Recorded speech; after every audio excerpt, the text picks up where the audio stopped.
Good evening, everybody. How are we today? Excellent, excellent. I'm glad to be here. I'm Gordon from Glasgow. And thank you. Thank you. Yeah, Gordon from Glasgow. And I've been living in London for a number of years. And I'm a sober Glaswegian. Yeah, that often surprises English people. Quite regularly, I'll hear, Gordon, how comes you don't drink? And I have to be honest, my drinking was so bad that even the Glaswegian alcoholics were like, get him the fuck out of here. They'd have lock-ins and they'd fucking lock me out. When I first moved to London in 2008, at the height of my drinking career, the first thing I noticed was the regional differences between drinking habits in Glasgow and London. So the further north of Watford you go in this country, the more fucking mental people's drinking gets. So what constitutes concerning behaviour down here in London, you can reclassify that up in Glasgow as likes a drink. But you'll notice also I don't have a strong Glaswegian accent, and that is because I'm a posh Glaswegian. But to paint you a picture, being a posh Glaswegian is a little bit like being the tallest dwarf. The upper middle class will just always be out of reach. But growing up in a posh suburb of Glasgow, the living was plentiful, it was easy, so I had the 16-pound bottle of vodka, not the 8-pound bottle of vodka. I was cruising around with my Smirnoff, while everyone else was mooching about with Lidl's own brand, Rachmaninoff. And for that extra £8, I really got a better brand of regret the next morning. But it's not all glitz and glamour up in Glasgow. At one point, Glasgow was the murder capital of Europe. But then we left Europe. And I did some research into this, and I found that a vast proportion of the murders in Glasgow come from an area called Govan. Now, Govan to Glasgow is what Croydon is to London. I hope there's no one in the crowd from Croydon. I'm sorry.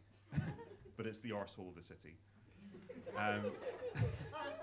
I found a Reddit comment which summed up Govan beautifully. It said, Govan is an unmitigated shithole, and no amount of downvoting is going to change my mind. And that comment had over 200 upvotes. But if you don't know what Reddit is, congratulations on losing your virginity. But I need to be fair to Govan, it's come on leaps and bounds over the years.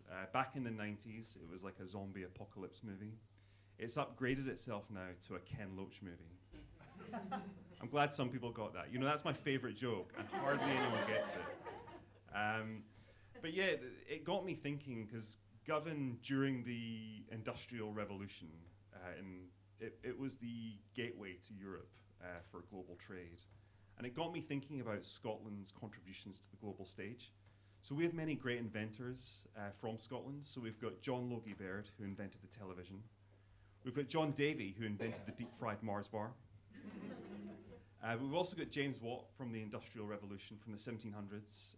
He redesigned the steam engine to give birth to the Industrial Revolution.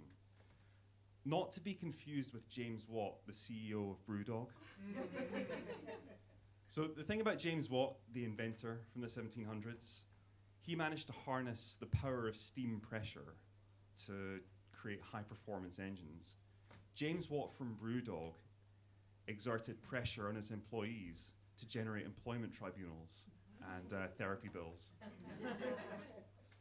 James Watt, the inventor from the 1700s, he was not only an industrialist, but something of a philosopher.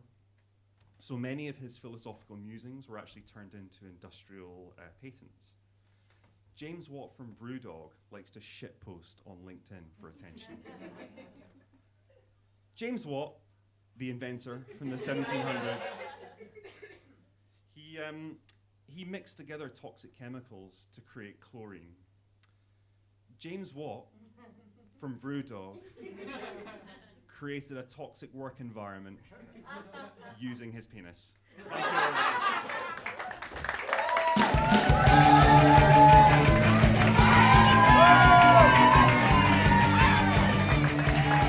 Do you want to buy him a drink?